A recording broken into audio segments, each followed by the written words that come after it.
क्या आप जानते हैं कि दिसंबर 1971 के वो 13 दिन, सिर्फ 13 दिन, जिन्होंने पूरे दक्षिण एशिया का नक्शा ही बदल दिया। एक ऐसी जंग जिसमें 73,000 सैनिकों ने हथियार डाल दिए। एक नया देश पैदा हुआ और भारत ने साबित कर दिया कि जब बात इंसानियत की आती है तो कोई ताकत हमें रोक नहीं सकती। लेकिन ये कहानी सिर्फ एक युद्ध की नहीं है, ये कहानी है उन लाखों मासूम लोगों की जो अपने ही देश में परदेसी बना दिए गए थे। 1940 साल में जब भारत आजाद हुआ तो धर्म के नाम पर बना पाकिस्तान। लेकिन यह पाकिस्तान बहुत अजीब था। 2 हिस्से थे, पश्चिमी पाकिस्तान और पूर्वी पाकिस्तान, और बीच में पूरा भारत। पश्चिम में पंजाबी और उर्दू बोलने वाले लोग, पूर्व में बंगाली। धर्म एक था लेकिन भाषा, संस्कृति, खान पान सब अलग, और यहीं से शुरू हुई वो कहानी जो 1971 में खून से लिखी गई। पूर्वी पाकिस्तान की आबादी ज्यादा थी, लगभग 60%, लेकिन सत्ता पूरी की पूरी पश्चिम के हाथों में थी। सेना, सरकार, व्यापार, हर जगह वही लोग। पूर्व मेहनत करता था, पश्चिम फायदा उठाता था। 1970 में जब चुनाव हुए तो अवामी लीग को भारी बहुमत मिला। शेख मुजीबुर रहमान को प्रधानमंत्री बनना था, लेकिन याहिया खान और जुल्फिकार अली भुट्टो ने सत्ता देने से इनकार कर दिया। यहीं से लोकतंत्र की हत्या हुई और पूर्वी पाकिस्तान में आक्रोश भड़क उठा। विरोध प्रदर्शन शुरू हो गए और फिर आया 25 मार्च 1971 की वो रात, ऑपरेशन सर्चलाइट की रात। ढाका की गलियों में टैंक चले, छात्रावासों में गोलियां बरसी, हजारों निर्दोष लोग मारे गए।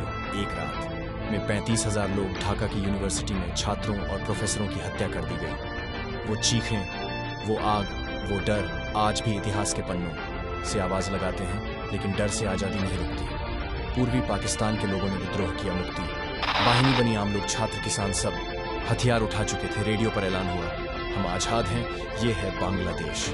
लेकिन पाकिस्तानी सेना ने अत्याचार की सारी हदें पार कर दी। 30 लाख लोग मारे गए, 2 से 4 लाख औरतों के साथ बलात्कार हुआ, और करीब 1 करोड़ शरणार्थी भारत की सीमा में घुस आए। भारत ने उन्हें भगाया नहीं, उन्हें अपनाया, शरण दी, खाना दिया, इलाज कराया।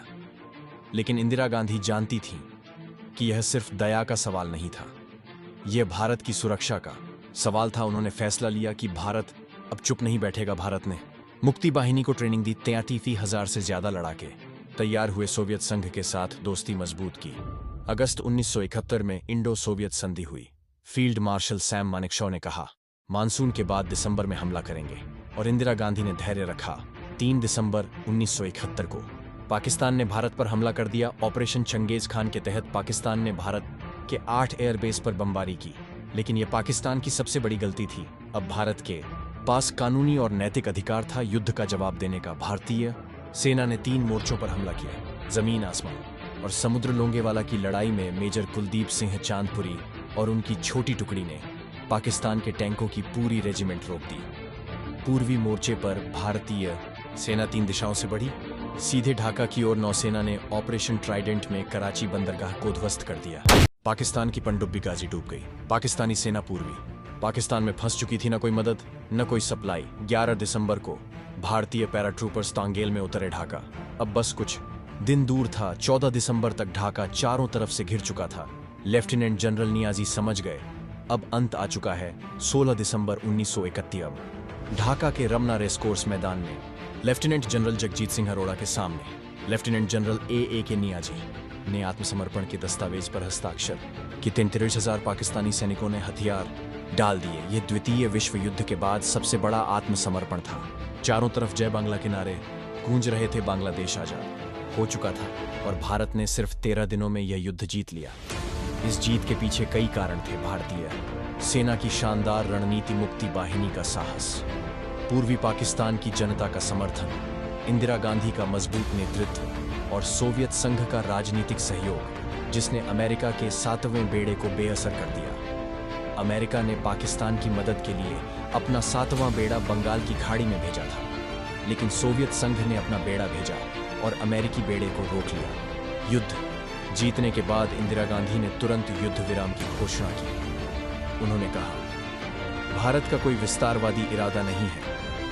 हमने यह युद्ध पाकिस्तान की जमीन हथियाने के लिए नहीं लड़ा, हमने इंसानियत के लिए लड़ा, लाखों शरणार्थियों के लिए लड़ा और एक नए राष्ट्र की आजादी के लिए लड़ा। यह जीत भारत के गौरव की जीत थी। इस युद्ध की कीमत भी बहुत बड़ी थी। हजारों भारतीय सैनिकों ने अपनी जान दी।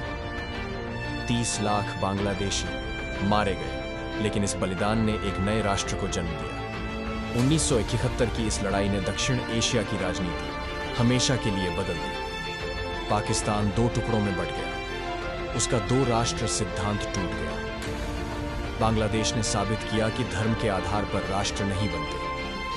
भाषा और संस्कृति का भी महत्व है। भारत ने अपनी सैन्य ताकत दुनिया को दिखा दी, और सबसे बड़ी बात, भारत ने यह साबित किया कि जब इंसानियत की बात आती है तो हम चुप नहीं बैठते।